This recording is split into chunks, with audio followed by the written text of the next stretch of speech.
In the late 1800s, Thomas Otto and his family moved into a mansion at the corner of Eaton and Simonton Streets in Key West, Florida, now known as the Artist House. The Ottos were known to be stern with their servants, sometimes even mistreating them. It was the treatment of one such Haitian servant that provides a twist in this story. This woman was hired to take care of their son, Robert. One day, Mrs. Otto supposedly witnessed her practicing black magic in their backyard and fired her. Before she left, the woman gave Robert a lifelike doll which stood 3 feet tall, had buttons for eyes, human hair, believed to be Robert's, and was filled with straw. Now, dolls that resembled children were not unheard of during this time, but this one proved to be special. Robert named the doll after himself and often dressed it in his clothes. Robert the doll became his trustworthy companion. He took it with him on shopping trips into town. The doll had a seat at the dining table, where Robert would sneak it bites of food when his parents weren't looking. Robert would even be tucked into bed with the boy at night. Soon, this innocent relationship took on a strange nature. Soon after, Robert chose to be referred to by his middle name, Jean, after being scolded by his mother. He told her that Robert was the doll's name, not his. Jean was often heard in his toy room having conversations with Robert. Jean would say something in his childish manner, and responses would be heard in a much lower voice. Sometimes, Jean would become very agitated, worrying the servants and his mother. She would, on occasion, burst in to find her son cowering in the corner, while Robert sat perched in a chair or on his bed, glaring at him. And this was only the beginning. Household objects would be thrown across the room, Jean's toys turned up mutilated, and giggling could be heard. Whenever these unusual acts took place, Jean always said, "Robert did it." The boy took the punishment, but always insisted that the blame was Robert's. As the mischief grew, more and more servants took their leave, as new ones were hired.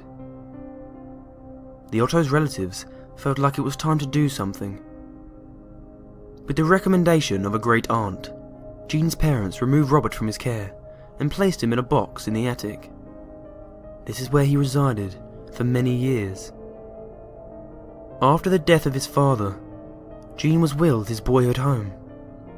He decided to live there in the Victorian mansion with his new wife. Jean had become an artist and felt the house was spacious and would provide a place for him to paint. He went to the attic and dusted off his childhood toy. He became attached to the doll despite his wife's displeasure. Jean would take the doll along with him everywhere they went. He even sat in his favourite little chair while Jean and his wife slept nearby. The turret room became Robert's domain after Mrs. Otto moved him back to the attic. Their marriage slowly became sour until Mrs. Otto supposedly went insane and died of unknown reasons. Jean followed soon behind. Robert supposedly attacked people, sometimes locking them in the attic. People who passed by claimed to hear evil laughter coming from the turret room. For some time, Robert remained in the empty house by himself, until a new family purchased the mansion and restored it. The doll was once again moved to the attic. This pleased it as much as the last time. The doll was often found throughout the house. On one certain night, Robert was found at the foot of the owner's bed, giggling, with a kitchen knife in hand. This was enough to send them fleeing from the home. Robert was later moved to the East Martello Museum in Key West, where he sits, perched in a glass box.